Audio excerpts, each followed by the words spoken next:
to the Onyx Report, a program that critically analyzes the experiences, histories, and perceptions of black males in American society. I'm Dr. T. Hassan Johnson, Associate Professor of Africana Studies at Fresno State, black male advocate, and black male studies scholar. In the program, we examine current events while engaging concepts ranging from institutionalized anti-black misandry to gynocentrism from a black masculinist perspective. Our goal is to remind people of black men's humanity. Call in after a half hour to the show at 310-928-7733. All right, welcome to the Onyx Report with Dr. T. Hassan Johnson. As some of you know, if you caught the show last night on Interlight with a Journey into Self with Ra, the host, and myself, we talked about the spiritual meaning of Kobe's life and his passing. You know, of course, talking about Kobe Bryant, who passed away Sunday in a crashed helicopter incident. But in talking about that, I told them, I mentioned to you all that Saad Ra and I would be back tonight to talk about some other dimensions of this situation. Hold on. Got some sound going. Let me check with my engineer. We good? Okay. So we talked about how we would come back and deal with some other dimensions to this issue, right? And one of the biggest dimensions that came about is not 2 hours into Kobe's passing, having been reported, did we, hear from this Washington Post journalist who eventually was suspended after tweeting a link to a 2016 story about Kobe Bryant's rape case, right? And, from there, referred to him basically as a rapist. And most people still didn't even know what was going on. People were still waiting to find out, what the situation was, what caused it, what the issue was. And then you had this, kind of blatant focusing on framing him as nothing more than a rapist. Now, this in and of itself is understandable if you're used to this kind of vitriol being targeted toward black men, but suffice it to say it lacked any kind of tact or timing. And so the sheer disrespect of it became one of the focal points. And it frustrated so many black men, particularly black men on social media, that, we began to kind of collect these tweets and videos and really began to pull them together. And one of the things that came about was, we could see this kind of linking of both white and black feminists in their critique of Kobe and using his passing as an opportunity to slam black men. I want to read a quote from Dr. Tommy Curry. And he posted this publicly, and he made an interesting statement regarding all of this, right? And one of the things he says in here, I'm just going to read the whole quote. He says, "Every time a black man dies in this country, there's a concerted effort by white racists and feminists to remind the world of his inhumanity.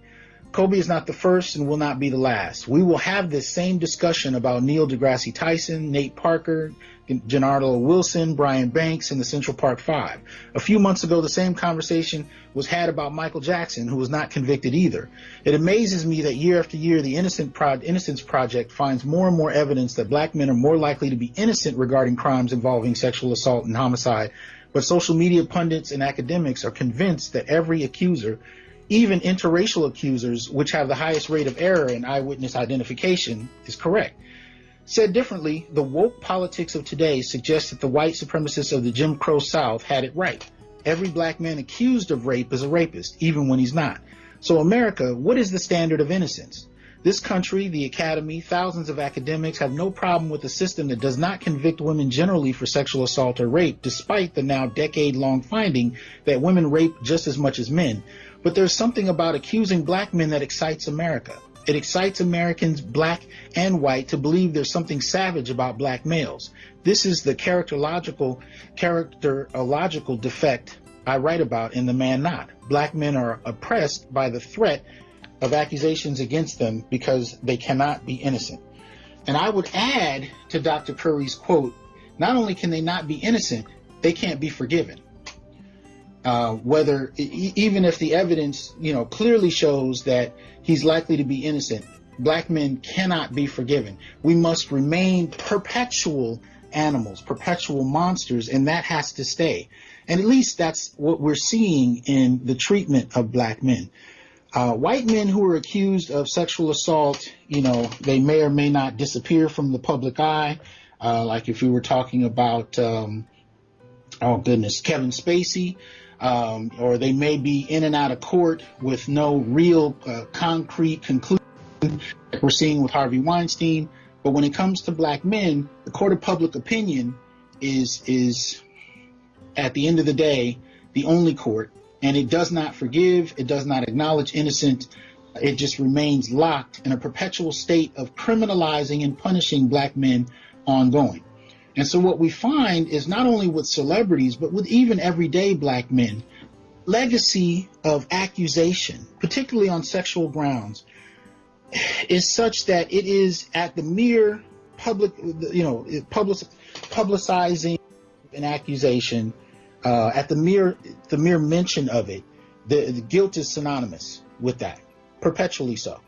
And so these kind of situations that have been coming about and have remained in the public eye have been getting more and more airplay.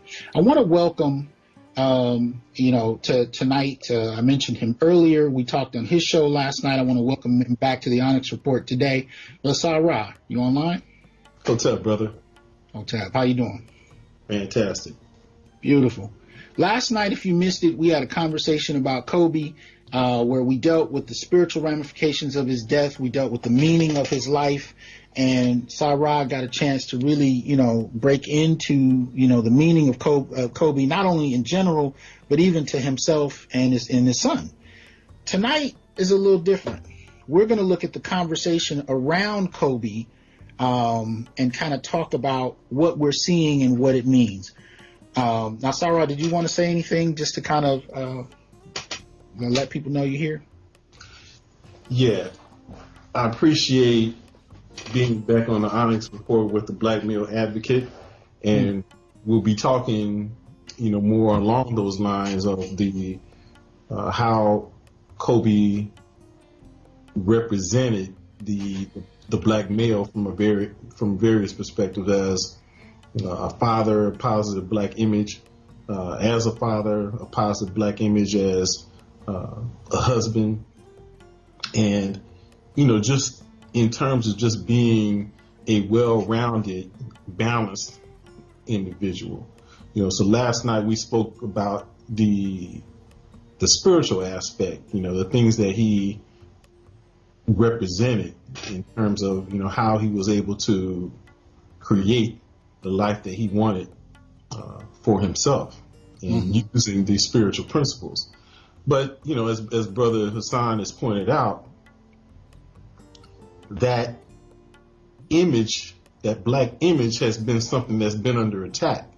And, so we want to focus on that. And even as strong as a positive image as the brother has demonstrated throughout his life, we've seen that even that's on attack in the wake of his untimely demise. Absolutely.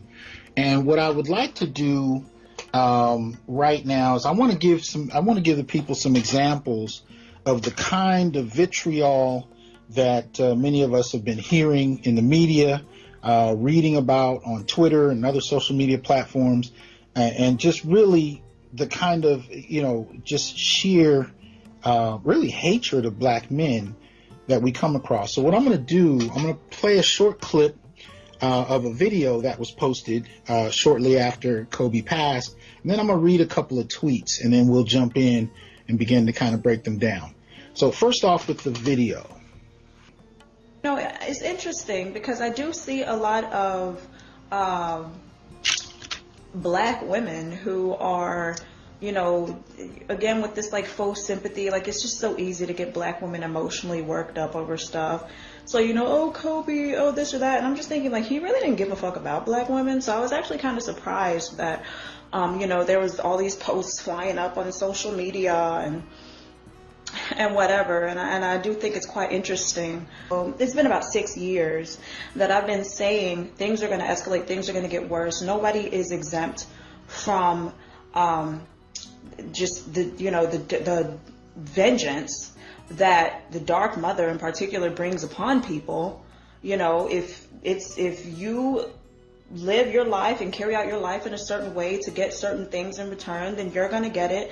And these days you're going to get it quick. There's no waiting period any longer for the bullshit that people receive due to the things that they do and, just acts that they carry out. So I wrote, and, he was obviously married. He had over 100 affairs. So that's another thing. He definitely, regarding the spiritual and the natural aspect of it, he did not understand the first law of nature, which is the law of self-preservation. And we can see that by looking at his family. I wouldn't really say he was an ally of indigenous women, of so-called black women in particular. These are most of the women that I see online expressing this sympathy for him. So it's quite interesting. Another thing, he was known to make colorist statements. Like he did make a statement to one athlete where he was like, you go to the hole like a light-skinned dude or whatever. Kind of like a mocking type of thing. So that's quite interesting, especially being that, well, you're a light-skinned, woman or whatever. So why are you making cracks and jokes about light-skinned guys? So the colorism thing, and that's again hypocrisy on his end. Brother Sarah, tell me what you heard. Brother, I don't even know where to start with that one. For one, I got the impression that the sister was projecting her own issues onto Kobe, her issues with black men onto Kobe. And it seemed that she was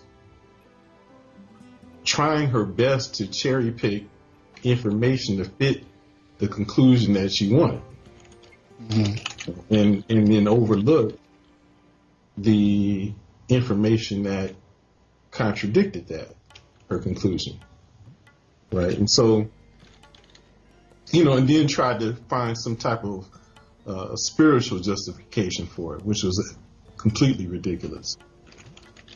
What she was talking about in terms of the Dark Mother, she was referring to the goddess Kali, who is one of the goddesses in the Hindu pantheon, and saying that the goddess Kali was enacting vengeance, mm-hmm. And which is a ridiculous conclusion, because God does not enact vengeance. Okay. Karma is the operative law, right? And so in karma, she doesn't obviously understand karma, but karma is something that operates within each individual, which is based upon the actions that have occurred in the current life and over an accumulation of lives. And so no one can, with any kind of accuracy, determine what somebody else's karma is and what the outcome of someone's karma or the karmic debt that someone has paid. No one can do that for someone else, and by looking at someone's actions in the current life, we see that there's a number of people who have done very evil things who have nothing happen to them in the current life, right? And so you can't look at the fact that someone experiences something in this life and draw a conclusion about whether their actions in this life have created karmic consequences for them. So that's one. Then you look at the fact that his 3 daughters are black girls, right? And he has no love for black women. And we look at the fact that when Kobe was first coming into the league, Kobe took a black girl, Brandy, on his prom date. And so the conclusion that he was averse and hated black women is completely ridiculous, and there's no support for that. You know, he supported black women as basketball players. The black women basketball players in the WNBA all have spoke glowingly about the type of support that he's given them and help that he's and how he's aided women's basketball and has been a mentor for them, someone that they look up to.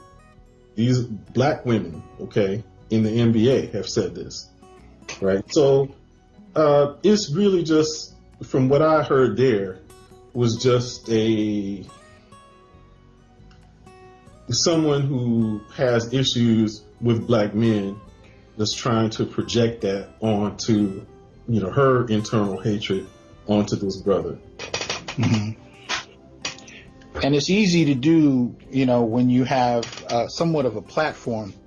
I talked about on a previous show, whether we're talking about mainstream entertainment or the academy, it's been easier for these types of feminists to get a platform to make these kind of statements and really slander black men, even intellectually, even academically. And it's been acceptable. It's been allowed for, Now, there's a couple of these that I want to look at that I came across even on Twitter that have been kind of really been going around amongst black men as we've discussed it. Now, obviously, with the videos and the tweets, I'm not giving their handles or their names, partially because, I want to be careful about the legalities around things. The other reason is because I don't really want to support these channels, but I do want to make us clear about what we're hearing. So one such person on Twitter wrote, "I wanted to wait to post this because I didn't want to offend, but this is something more black men need to think about, the transfer of wealth. Wealth is transferred from man to woman. That being said, a non-black woman will get the wealth of Kobe Bryant. A black woman's net worth is $5. Wonder why?" Which somehow erases the fact that he has 2 black daughters, but we'll move past it. Well, 2 now. 3. Oh, 2 now. Excuse, yeah, absolutely.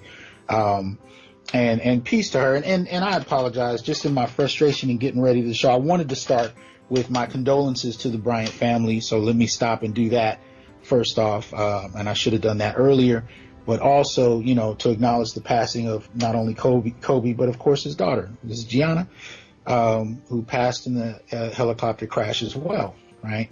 And again, it's not been but 2 hours before these types of posts were made. So another one says, "Your timing is perfect. It's relevant now. It came to light because of what's going on currently. All these people saying not the right time, as if this horrible accident was the right time. Don't let you these sheep get you down." So she's encouraging the previous tweet I read. Another one writes, "Looks like karma came to get Kobe after all. You don't do no female like that. Karma can come in any form. When you do a female that's loyal, real down, always there, faithful to you, I'll be trying to tell you, R.I.P. Kobe Bryant." Right. And another one up says, "I'm sending a lot of love to all the black women who are going to inevitably do the work of unearthing the nuanced truth about Kobe's sexual abuse history." Right. Mind you, this is the day he passed. Right. Another one wrote, congrats to the black men who hate black women. Go die, Kobe Bryant and Lamar Odom. May you both catch herpes. Team Celtics. This is the kind of stuff that we're hearing. My second video, we're only going to play about a minute and a half, but let's give a listen to that so we can hear more of what's been coming out. We don't give a fuck about these niggas. Y'all care about them. We don't. I said what the fuck I said. Now let a black woman celebrity die in a crash, and she's a swirler. Jody Smith Turner Jackson, let her ass die in a helicopter crash. These niggas will be celebrating. These niggas will be celebrating. I said what the fuck I said, my girl. Exactly, made it, dog. Let them all crash. I don't give a fuck. How about that, huh? I don't give a fuck if they got money or they broke. All these niggas could die in a helicopter crash. I don't give a fuck. Okay, let's stop. I said what I said. You want to jump your little Latina ass on my... And that was a 2-hour stream. I just couldn't tolerate more than that. But this is the level of vitriol that many black men are responding to at the loss of somebody that they respect. A hero of sorts. Ra, did you want to respond to any of that before we move forward? Oh man. Again, I think it is when you listen to that and the level of emotion, the level of vitriol, as you pointed out, you can see that she is projecting her own personal issues based upon her own experiences, which are based upon her choices in men. And that is misdirected in terms of her anger and frustration, with black men, and she's using this as an opportunity to bash black men and use Kobe as an example of her anger at black men. Mm-hmm. Well, you also heard one of them talking again about karma, again about it as a vengeful force. So this is seeming like a consistent trend unto itself. And that's why I really appreciated you coming up to kind of frame Kali and karma for us, because I think people take it as, somehow, just this idea of vengeance, that the universe is going to exact for, whatever kind of crime. I'm not exactly sure what that had to do with Kobe's daughter, but, I still, appreciate you being here to kind of put some context to that as well, because that seems like a consistent trope too with some of these people. Yeah, I did notice that. And just for a little bit of insight into, Goddess Kali, one of the symbolic aspects of Kali is that she is a destroyer of ego, a destroyer of ego. So ego is represented by all of the negative emotions, ironically, which the sister was expressing, the anger and lust, depression, fear, all those things. And, so she's a destroyer of that. And again, I want to emphasize that God does not enact punishment because of the fact that God created the universe based upon universal principles, of which karma is one. But karma cannot be evaluated based upon the results of simply the results of the current life, because you both obtain and create karma from your actions in the current life and cumulative karma that has been built from prior lives. And so it's not for someone to judge, what is being experienced by another. Mm-hmm. Well, and I appreciate that, and we can speak, esoterically. The whole notion of fearing karma is from the vantage point of ego, right? But what we've seen people do with that is literalize it in a particular way, where it becomes a tool for them to use and target at whomever they're angry about. Just a station break moment. Make sure that if you're interested in joining the conversation, you call in. The number is 310-928-7733. And I think today we might have a few callers come in. But one of the things I kind of want to go back to when we talk about this is the notion that, in this new cancel culture that we have, right, where people are permanently canceled, and they shouldn't be acknowledged, they shouldn't be heard, and definitely, whatever their side of the story might be is not relevant. In this culture we have, it has adversely impacted black men, because this culture of cancel, this cancel culture, the hashtag believe her, these frameworks did not come about with an appreciation for the history that black men have experienced here in the West in particular, and the way it impacts how we're received by the public, right? So when you talk about believe her, the legacy of believe her for black men goes back to the plantation. It goes back to the lynchings that went all the way up through the mid-20th century, and then they kind of changed in how we acknowledge them, and we began to refer to them in terms of police brutality. But prior to that, when they would be outright lynching, sometimes by mobs of people, many of those incidents were initiated. Okay. Many of those incidents were initiated by accusations of sexual assault. That's right. And so that said, we have to put this in context. So even when you deal with the woman that accused Kobe, the accusation was enough, and you can even hear it in some of the women we've been listening to this today, right? The accusation was enough to permanently make him a rapist in the imagination of many of these people, regardless of whether or not the evidence was definitive. I mean, he clearly won it out of court. And to put that into further context, black men, our experience with the judicial system here is not one like white men's. Right? It is not a given that you are prioritized. If anything, as a black male, it's the exact opposite. Again, our legacy in this country and our relationship to the judicial system is not one that has often yielded justice to the point where innocent black men have gone free. It's actually been quite the opposite. So, when we have black males that actually are exonerated, or don't even are able to settle out of court, things of that nature, for that to still be viewed as evidence of a crime is preposterous when you put it in a historical context, and that applies to Kobe as well. But I think we have a caller, so I want to give the caller a moment. Tell us your name and where you're calling from. Oh, this is Ian from Georgia. How you doing? Good. How you doing, Ian? Hi, good, wonderful. Give us your thoughts, man. What are you thinking about? Well, you just jumped right into the whole debate, because there's a spiritual component that often gets overlooked. Mm-hmm.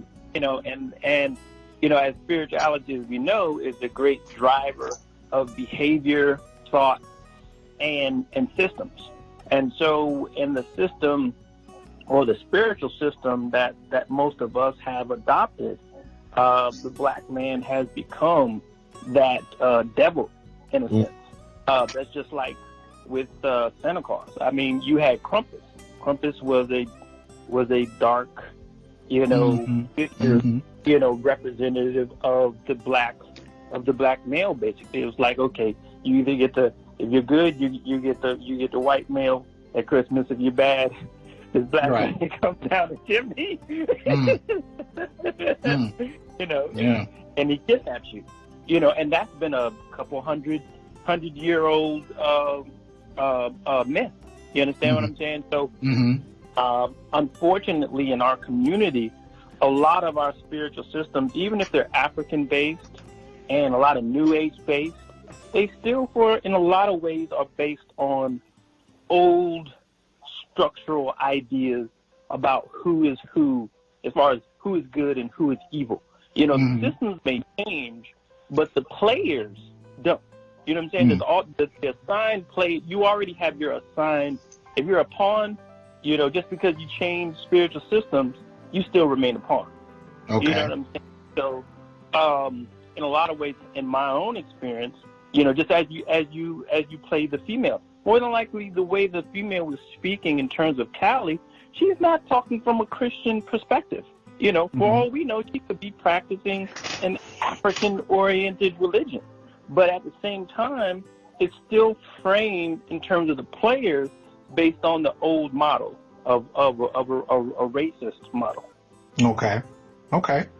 Sarah, is Run respond to that at all? Right. So again, what often people do, you know, particularly as they feel as though they're evolving, they will invoke the word spirituality when they have basically rejected the tenets of religion, or they feel as though religion has been used as a tool of manipulation or whatever, and then they'll invoke that they're spiritual, and they'll start to gain a little bit of knowledge about spirituality, and then but not really truly understand it. And so then it ends up being just almost the same thing that they're getting away from, where religion has been used as a tool. They end up doing exactly the same thing and using the spirituality as a tool to attack and to justify things that they want. You know, and so they don't see the irony in that in that process. Okay, again, the guy, and to the brother's point, see that the problem is that the religion and spirituality has been co-opted and distorted and used as a tool, you know, for that purpose. And so images have been changed and distorted, you know, and used, you know, for that purpose. That's not how they were originally, you know. So now, when she referred to Kali, you know, again, Kali is a Hindu goddess in the Indian system of Sanatana Dharma, who, amongst her attributes, is destroyer of ego. She's also considered to be the mother of the universe, which is correlated to Aset in the Kemetic pantheon. She's, you know, and consort of the Lord Shiva, who is also, you know, creator and destroyer, you know, of the universe. But again, because people will pick on a little bit of knowledge and then use it to support whatever it is they want to do with it, then it just becomes a tool of manipulation in their hands and a tool to attack people. And that's how she used that particular reference. Well, I want to add, I'm going to take this into a slightly different direction. And I just want to say, there's the number of the tweets that I read. One of the questions that I experienced online was somebody said, well, you know, those people aren't being followed by very many folks. So these are just some random cases. And in some instances, that's true. I mean, out of the several or so tweets I read, one person has less than 300 followers, another has less than 700, another just over 1,700. One of them has nearly 30,000, however. But the online videos are a different thing, because it's not so much about followers, it's the number of views. And some of those range up to even 13,000 for, you know, some of the videos that you guys heard. But I do want to play one that was actually, you know, posted by a sister who was a bit enraged at the treatment of Kobe, and I wanted to give her some space in this discussion as well. So if we can go ahead and play a couple of minutes from this one. I think it's about two and a half minutes almost. I'm looking at the journalist Felicia, and she is somebody who has gone through sexual assault herself. And she said that in the Washington Post. She released an article a couple of years ago detailing her experience. So as a journalist, which is not what we do, we are a talk show with opinion. But you were a and I was a journalist for 10 years prior to taking this job. So as a journalist, it's our job to objectively report the news. I know that would be tough if you're someone who survived sexual assault. But when I'm looking at this story, she didn't give the story any context. And she got upset that she was being attacked on Twitter for tweeting a link that basically was condemning Kobe's character and accusing him of rape. But I think her job as a journalist was to put that in context. You have the responsibility, and you need to have the journalistic acumen to write the full story. Go to the Washington Post and say, this man is a nuanced character. This man has a detailed, layered history that we need to discuss. But don't just tweet that out and be the political reporter for the Washington Post and tweet that and leave it there, because you're leaving yourself open to the attacks that you're now receiving. And so whether or not she should be fired, you know, I think that she should be put on leave like she was. I think it's inappropriate because we're in a time where we don't know what journalism is anymore. We have our president that attacks journalists. We have TMZ that broke the news to Vanessa Bryant that her husband passed away. You know, what are we doing now that we need to look at ourselves, people who call themselves journalists? We have journalists attacking a 7-year-old child, which is Blue Ivy, and we look at them calling out her characteristics. We need to do better altogether as journalists. And I look at this woman and I say it was your responsibility just to do better and give it more time than 2 hours after the man passes away to say what you think about him if it's negative. And, you know, don't hide behind somebody else's article. I stand behind a journalist named Jillian Sheldon. She sat at that Kobe trial for 6 weeks. She followed it in Colorado, in and out, stayed there, interviewed all the lawyers, interviewed the woman who was accusing him. And she said, how can we use someone's worst day on this earth as a referendum on their character in totality? And we can't, because just like Kobe, we all have flaws and we're all layered individuals. And we've seen this story time and time again, too many times when it's a black man and a white woman that's an accuser, when that's the story and it goes down and he just goes and gets convicted by the public jury. And we've seen the story too many times where women who have been sexually assaulted cannot give their voice to the public and are not given the space they need to share their story. So this is a complicated thing to talk about, but I really think that as a journalist, if you're going to take that name and that stance and that dignity of a position, you should probably do it properly and just try to tell the complicated story with as much care as possible. And that goes for everybody involved in this Kobe situation. Wow. Well said. I know. I want to give you a round of applause. So there was clearly a different type of response than what we've been hearing from others, and she's referring to the Washington Post journalist Felicia Sonmez. I don't know if that's how you pronounce her name, who took Kobe's passing as an opportunity to put that out there. But I just want to say with this, you know, I came up, there's a concept that's been popular in black male studies, and it's growing, and the concept is called anti-black misandry. So transference deals with this notion that the acts of one black man only on a negative level impact the rest of the group, whereas the positive acts of one white man impact the entire group positively, but it never works in reverse. So what do I mean by that? Well, whether we're talking about Kobe Bryant, R. Kelly, Nate Parker, Bill Cosby, it doesn't matter, right? Even right now, the one people are generally extending hate to right after Kobe Bryant is Terry Crews, right?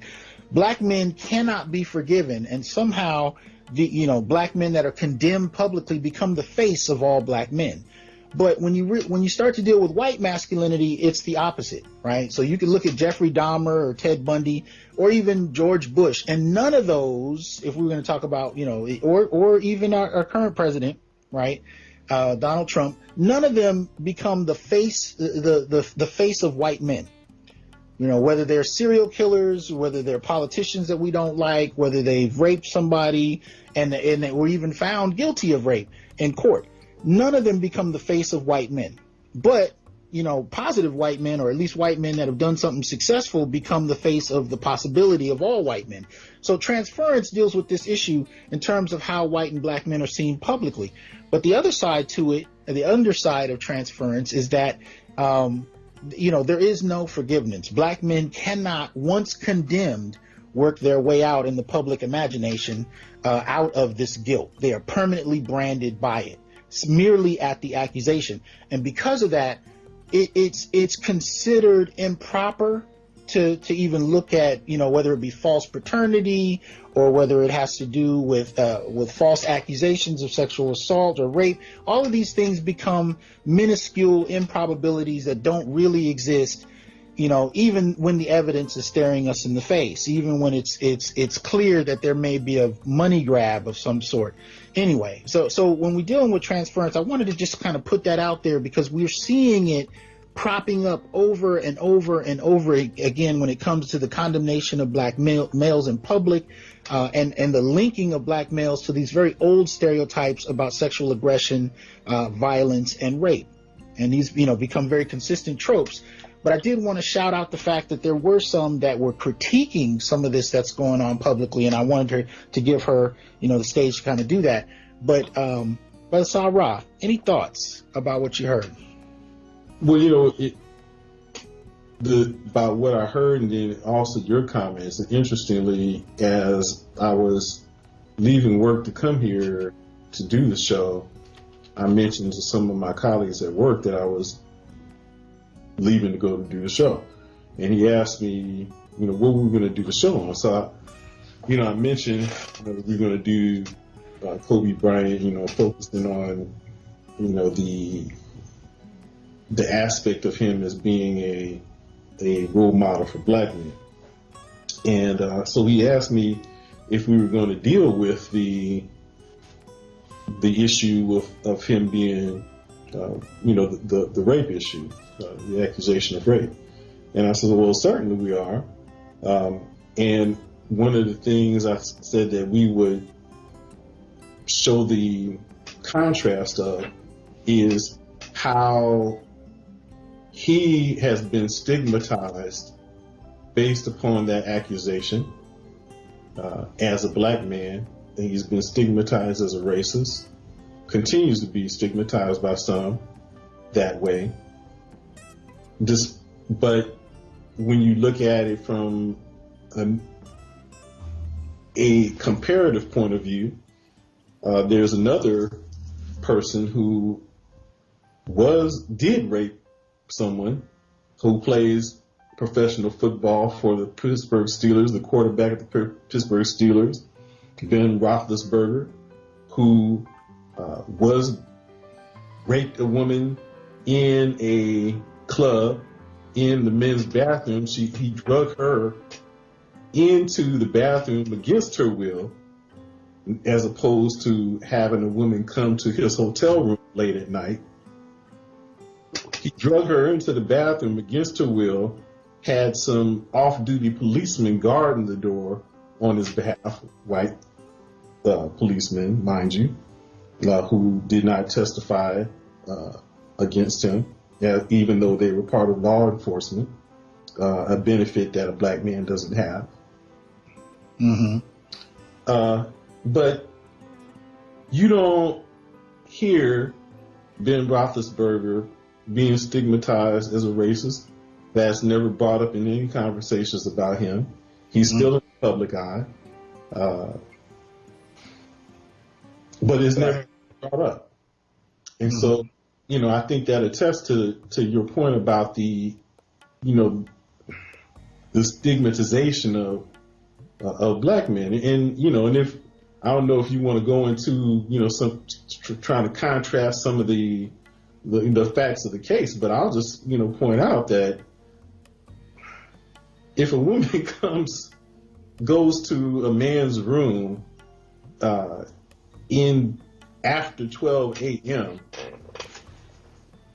I don't think there's really much question of what the purpose of her going to the room is for. Well, I think one of the things we can definitely say about Kobe's case is it brought to the forefront discussions about consent, right? Because, she did come to his room.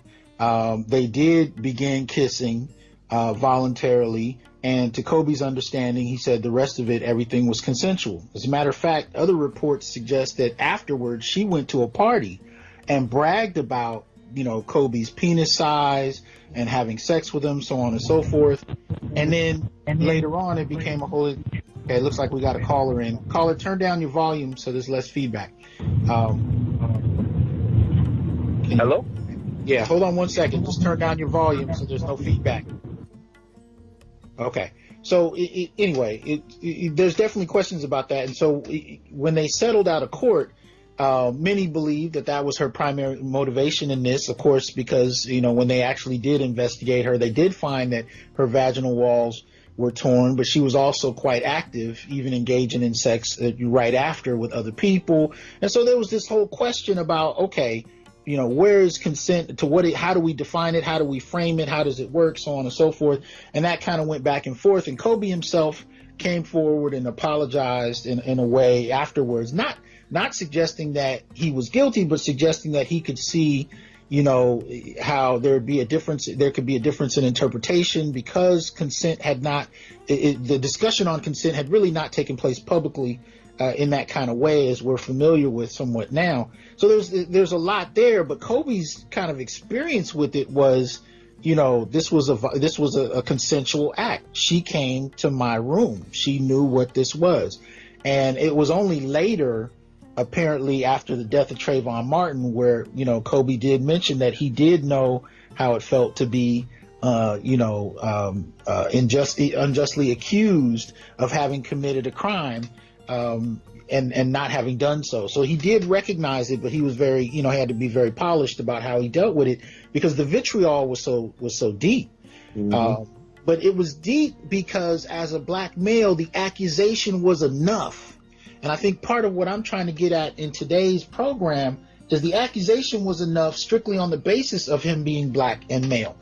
And so in the minds of many, and apparently with many black women, the accusation thus suggests something that's true. And this is not something that people misrepresent. People that come forward in any capacity don't have ulterior motives. It's just purely on the honor system, but the honor system kind of works 100% of the time when it comes to accusing black men, and we seem to accept it, right? To the point where this man can be labeled nothing more than a rapist, really even before his wife finds out that he's passed. I mean, this is the level of vitriol that black men are becoming familiar with and beginning to chafe at. I think black men are beginning to respond, and definitely there was an outpouring of frustration from black men about this kind of perception of Kobe, because it wasn't just about Kobe, and many black men knew that. It was about black men as a whole, and so the level of pure misandry that's coming out of this is such that black men themselves are really beginning to take stock and step back and look at how they're being perceived, not only by the larger public, but even intra-racially in the black community in and of itself. These are the things that are impacting us. Now we have a caller. Did you have a statement or a question you'd like to put forth? Give us your name and where you're calling from. Good evening, gentlemen. My name is Osa. I'm calling from Houston, Texas. All right. How you doing, man? I'm doing good. Is that Dr. Tia-San Johnson? Yes, sir. Good evening, sir. I forgot the name of, I didn't catch the other gentleman's name. Brother Ra2 is on the line, host of Journey into Self. Okay. Not Ra2. Oh, Ra2. Okay, cool. Yeah, good evening. I just wanted to chime in and first of all, wanted to thank you guys for what you're doing. And yeah, it's ever like the death of Kobe Bryant has really affected me seriously. I'm not from the U.S. I do live here, but I'm from Central Europe, and Kobe Bryant, of course, has had a lot of influence in my life. He's the one that got me playing basketball since '96, and I'm also quite shocked at the response that this news has gotten.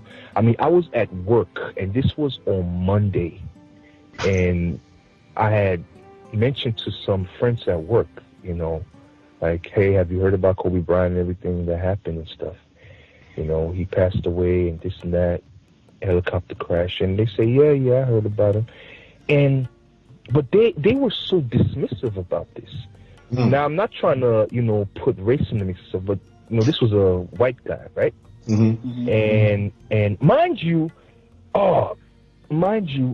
this guy, we usually only talk about working out and this and that, and he would say that, he goes to church, reads the Bible with the family, and all of those godly things that they do that I don't really want to hear because I'm not really Christian. But I mentioned Kobe Bryant's death to him, and the first thing he can say is that, yeah, well, he was a great basketball player, but I can't say that I respect the guy. And I'm like, why? And he said, yeah, well, because, he had a scandal. He raped somebody. I'm like, he was accused of rape. And he beat the case. I say, you do know this guy just died yesterday, right? Like, mind you, this is somebody we're always cool and we're always cordial, right? Right. But anything regarding Kobe right now, I'm taking off anybody's head. I don't care. I don't care because it's too much. This guy just died with his daughter. Right. And I'm like, so where's all this Christian shit at? Oh, sorry for cursing. Where's all this Christian mumbo jumbo at that you keep talking to me about how you read the Bible and this and that, huh? What would Jesus do in this case? Would he condemn somebody that just died, just like you are? Right. And he didn't really have much to say. And I think we somehow got distracted by somebody else, and he took off. He just left. Okay. But I'm going to follow up with that. I'm just waiting to see him again. And anyway, I'm a little, last no, I I've understand. been very passionate, and I'm just like, I'm literally like a pit bull ready to bark and attack anybody. And it's just, I don't understand it. Like, what did this man has had a clean career except for that incident in Denver that we all know was consensual. Come on. Hey, we're only going to do, thank you, brother, for calling in and giving your insight. Yeah. We're going to go over just about 10 minutes today. We're going to go to about 6:10, but Sarah, man, any responses to that? Any reflections? Absolutely. You, absolutely. Thank you, guys. Yeah, thank you, brother. For one, the brother, talked about, he made reference to the Bible, right? And, one of in the Bible it says, he without sin cast the first stone, right? No one's perfect, right? And so what people have an inability to do, is to realize that, not only do people make mistakes, but also people grow. You're not who you were yesterday. You're not who you were, 10 years ago or 20 years ago. So, people fail to be able to, look at how people have grown and become, different people. He's grown into a role model as a husband. He's grown into a role model as a father. He's grown as a role model, as a mentor, right? But people want to just hold on to an image which based upon an accusation again, and hold on to that. And why is that? You know that there's race, a racist component to that. To characterize black men as predators. Right. Well, I think we also have to keep in mind there's a population of people that actually do believe that, Kobe did not rape her, but still nonetheless, were angry at Kobe for engaging in, extramarital sex, right? And it's interesting to me because I've heard, from those people as well at this time, and there's still, very little empathy for, Kobe having passed. There'll sometimes be some empathy toward his daughter, but even amongst those people, the argument is still, well, he cheated on his wife. And I think one of the tweets I read even alluded to that. But the interesting thing to me is, well, okay, if that's the logic we're using, then how many people, everyday people who aren't celebrities, who are involved in this conversation, should be canceled on the basis of having cheated on their spouse? Well, and how many of us actually believe that's only men? And that's one of the interesting things about this discussion too. We seem to believe that only men engage in this. You know, lay he without sin cast the first stone. And we don't want to talk about it along those terms, because if we out people along those lines, it's going to be a whole lot of folks getting hurt in this discussion. Because when it comes to infidelity, that is hardly limited to men. But something else I wanted to bring. Oh, go ahead. And if his wife could forgive him, why can't you? Right. Exactly. But something else I wanted to add to this, when we returning back to the rape issue, is that I find it very interesting that we can have this conversation and people can be real comfortable condemning black men via Kobe or any other celebrity for that matter, even on the day of his passing, but say not a mumbling word about black male rape. Not a word. And so I want to kind of put what I just said in a little bit of context, right? Basically, the FBI created and defined the concept of rape. And early on, from 1930 to 2012, it basically meant the carnal knowledge of a female forcibly and against her will. And because of that definition, that's why you could actually have statistics that say that, 99% to 100% of rapes happen to women. Well, of course, if the formal definition of rape has to do with carnal knowledge of a female forcibly and against her will. But they later began to expand that definition and did not limit it to just female victims.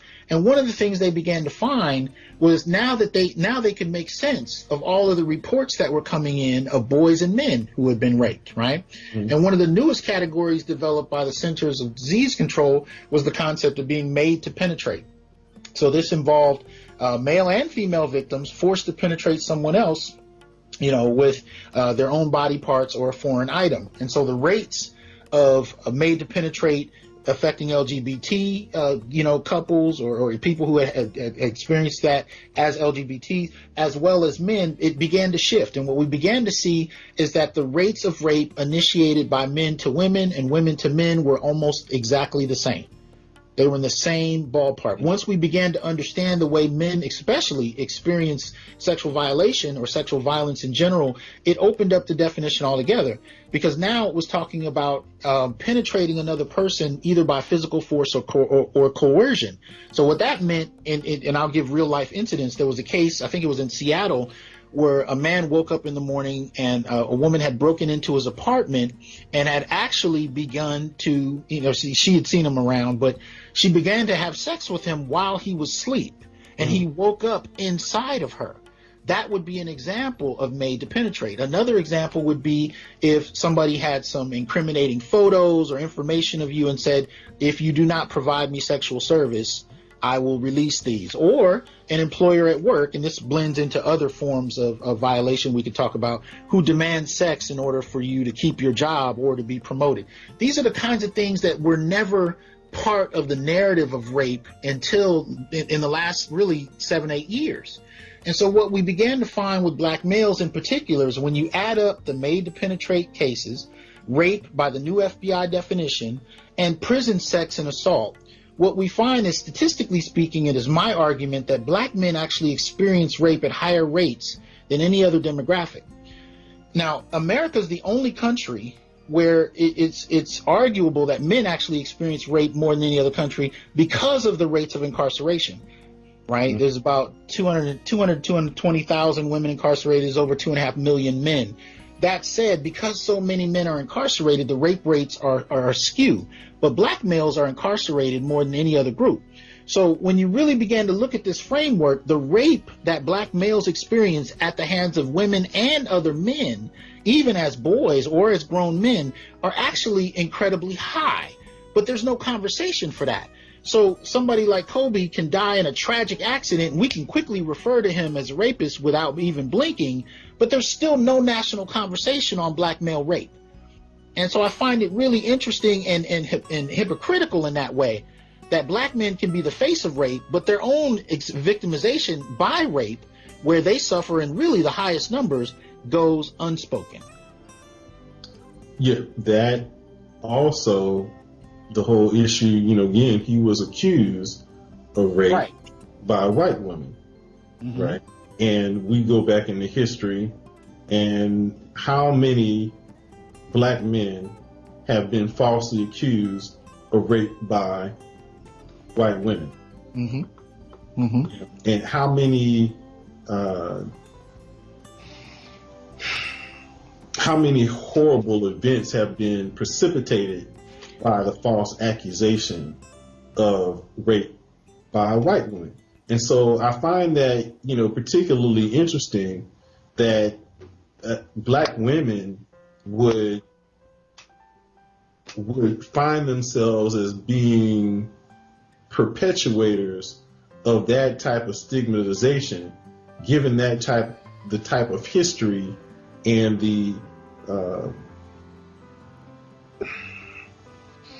that the black community has had, where the communities were destroyed based upon the false accusations of a white woman of rape, and that black women would find themselves being allies in that demonization of black men as sexual predators of white women.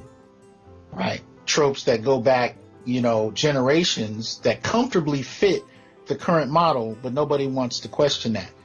I mean, that's one of the things that is highly frustrating about this, is to know. Like, most people, when you confront them with the fact that there's been a legacy of maligning black men on the basis of sexual assault and rape, nobody disagrees that that's the historical legacy. But somehow we don't seem to make the connection between how that historical legacy can play into our comfort with accepting black male guilt at the merest suggestion of it, right? And that's the thing that bothers me, because all of a sudden it's considered an attack on the victim if you point out that there's been a legacy and a history of dishonesty toward black men that nobody wants to deal with. Absolutely. And as we dealt with this subject with, you and my show and vice versa, we both made the point about how this is being manipulated, behind the scenes by, the intelligence community and, the forces of white supremacy to drive a wedge between, black men and black women. And it's unfortunate that, people are allowing themselves to be manipulated in this way and used as pawns, unwitting pawns. And it's, it really frustrates me to see, how people are just so caught up in it that they cannot step out of themselves to be able to see how they're being used in this fashion. Well, and I think, part of the issue with that is alongside these kinds of critiques, they were also linked to a certain type of social access, a certain type of middle class possibility. So even amongst poor, particularly amongst the poor, you had access to state resources, welfare, and the like, that many black men didn't have access to. But even amongst what we would call middle class in the black community, which is questionable when compared to other communities, but even amongst the middle class, you had greater college access. So there were incentives, material incentives that have been tied to, the type of access promised. And with that often came a certain level of disregard and vitriol toward black men, especially if you were able to sit in some of these classes. And I'm saying this as an educated man who sat in these classes. I've had professors, sometimes black professors, many times black women professors, teach in class that black men do not love their families, black men are rapists. I've sat in graduate courses and had women professors who I greatly respected and saw like mother figures even malign black men or promote an environment for black female students to malign black men as an academic gesture, as a reflection of academic prowess. And it's become part of the culture of the academy to do so. And so if that's happening amongst the intellectual elite, well, what's happening in the public? What are the ideas being trickled out through media? And we can see what they are and how they work. So among both strata, right, whether we're talking about the lettered or the unlettered, the poor or the middle class, we're seeing the same kind of discourses on black men that merit no reflection and no empathy and leave black men permanently guilty of crimes regardless of what happens in a court of law, regardless of the circumstances of the accusation, regardless of the behavior of the accuser. Black men remain permanently guilty, even after death.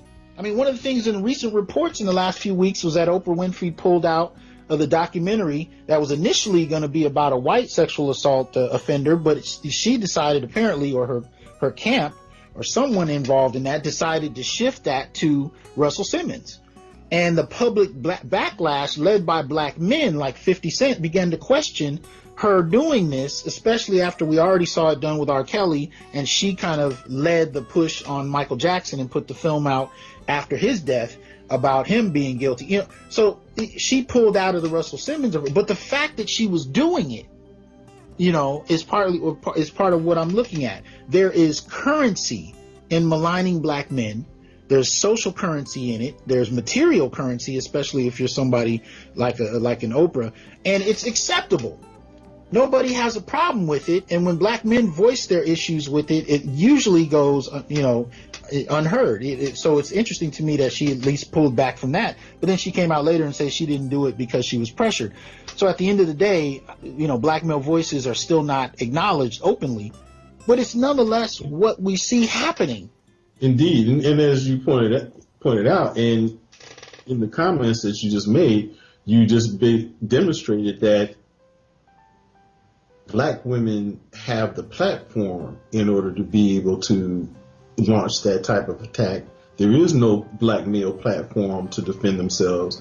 There is no black male, positive black male who has a show, who has a platform to promote any positive black male images, to discuss issues that pertain to black men.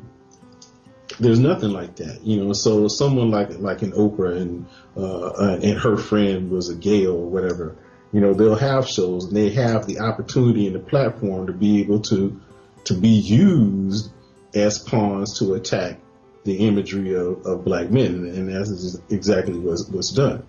Mm-hmm. Well, look, man, I want to thank you for coming out and helping me with this. As I said on your show, this was a highly fraught situation, an emotional issue, and I really appreciate you coming out and helping me engage it. Remind people, where they can check you out and how they can hear your show. Well, my show airs on the first and third Tuesdays of every month here on Interlight Radio. The show is called Journey into Self. My name is Ra2. You can find more information about me on my website, which is www.sa-ra.org. But my name is not spelled with a dash. The dash is just there for internet purposes, to make that point. You can also find me on Facebook. I'm also on Twitter. You can reach out to me by Facebook Messenger, and I also do spiritual counseling services. So if you feel yourself in need of that service, then please avail yourself of that on the website. Thank you. And Brother Jamal reminds me to promote the YouTube channel. I also have a YouTube channel under the same name, Ra2. All right. And please do that, especially if you need counseling services. As I said on my last YouTube show, I want, brothers have to engage in a new level of brotherhood, because at the end of the day, no one else is coming for us. No one else really understands our experience, and very few have empathy for it. But at best, other brothers, and that's not even always a given. So we definitely need to work together. As far as YouTube is concerned, I have a show starting in 15 minutes on my YouTube channel where I'll be interviewing Dr. Tim Golden, philosopher, about his work regarding black men and black masculinity. And I want to close out by saying thank you for supporting the Onyx Report. And remember, I'm here to tell black men most especially that we are not criminals by birth. We're not perennial rapists, incapable intellects, man-children, sperm donors, child support lottery, success objects, walking phalluses, ATM machines, lottery tickets, unpaid bodyguards, interchangeable stepfathers, child discipline proxies, unpaid repairmen, workhorses, or any other socially accepted dehumanizing stereotype. We're thinkers, innovators, inventors, leaders, fathers, and men. Embrace your humanity, brothers. Know your worth and extend your time, attention, and resources only to those who genuinely respect you. Peace.